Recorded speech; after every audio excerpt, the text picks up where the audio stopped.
With the pandemic finally subsiding, it seems like we're finally gonna get back to the activities that we all love. Show yourself! Nightlife, dining out, paying obscene amounts of money to do drugs around a bunch of strangers while we watch someone press a play button in the distance. But there's one activity that might still be doomed. That is, unless you can find a way to convince more people to pay $30 to $50 to watch the latest spandex-clad superhero punch through walls in slow motion while eating days-old popcorn, rather than watching it in the comfort of their own home. Movie theater attendance has been on a slow decline ever since the early 2000s. And with the pandemic quite literally putting theater chains out of business, we've got a quick question. Are movie theaters, officially dead? And I'm not talking about Gandalf, Captain Barbossa, Emperor Palpatine dead, where they come back. I'm talking good old-fashioned Disney parent dead. Because we all know those sociopaths stack a higher body count than Game of Thrones. Just saying. You're a monster! Anywho, let's first take a look at the damage.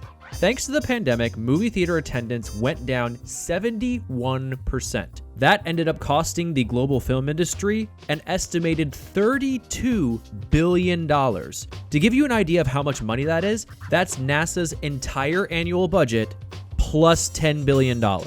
Beloved chains like the ArcLight and the Alamo Drafthouse went belly up, and the US's largest theater chain needed an over $900 million bailout from investors just to save itself from going bankrupt. Meanwhile, online streaming revenue shot up 30% during the pandemic alone. In 2020, the streaming video industry made $34 billion, aka $2 billion more than what theaters lost. And while there's no way that online streaming gobbled up all of those movie theaters' would-be profits, make no mistake, streaming video is coming for their edges. Let's take a look at an example. What was supposed to be one of the biggest releases of 2020, Trolls 2, aka the reason Justin Timberlake isn't starving to death. Just as the pandemic was starting to take hold, Universal Pictures and its parent company Comcast decided that, rather than postpone the release of the film after they did all that promo, the studio would just make the film available for digital rental and download the same day. And within 3 weeks, the studio made more than double in digital sales and rentals than it did throughout the film's entire 5-month theatrical run. It did so well that it sent AMC theaters into a tizzy, who threatened to stop releasing any of their films in theaters if they decided to follow through with their plans for same-day digital rollouts. But can you really blame AMC for panicking? As it stands, a movie studio currently only gets about 50% of the revenue from theater ticket sales. Compare that to getting about 80% of the revenue from a download or rental through platforms like Apple TV and Amazon. That's because movie theaters these days are owned by different companies who have to bear the day-to-day costs like keeping lights on and hiring people to clean after those assholes who just leave their trash in the theater. Seriously, what the f*** is wrong with those people?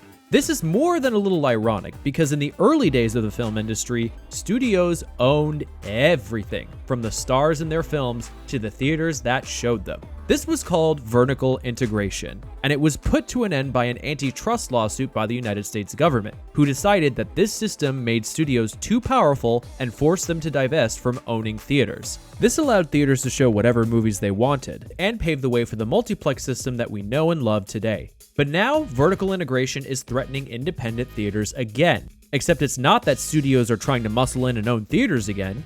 Instead, major studios are now owned by media conglomerates that also own their own streaming services. This is how you get major releases like Mortal Kombat and Godzilla vs. Kong streaming on HBO Max the same day they're being released in theaters. But there is good news. Some people do seem to be eager to return to theaters, even if there are still some limits and restrictions on capacity.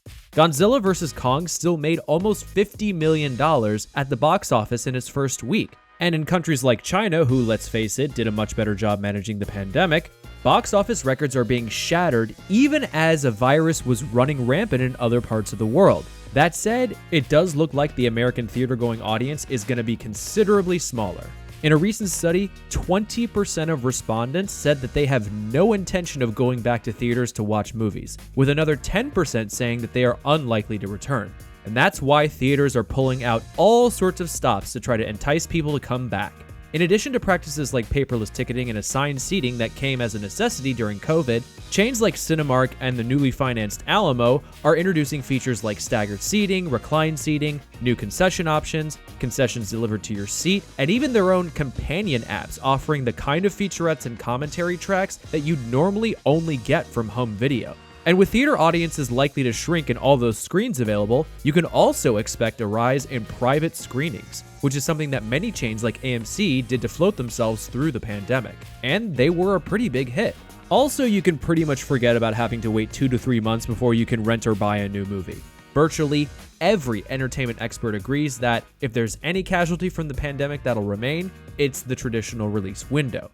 The other thing worth mentioning is that almost half of the theater industry's business comes from frequent moviegoers who only make up about 11% of the total moviegoing population. So even if overall audience is likely to shrink, theaters can still make it just by attracting enough dedicated movie enthusiasts. But while movie theaters may not be dead, the industry is never going to be the same.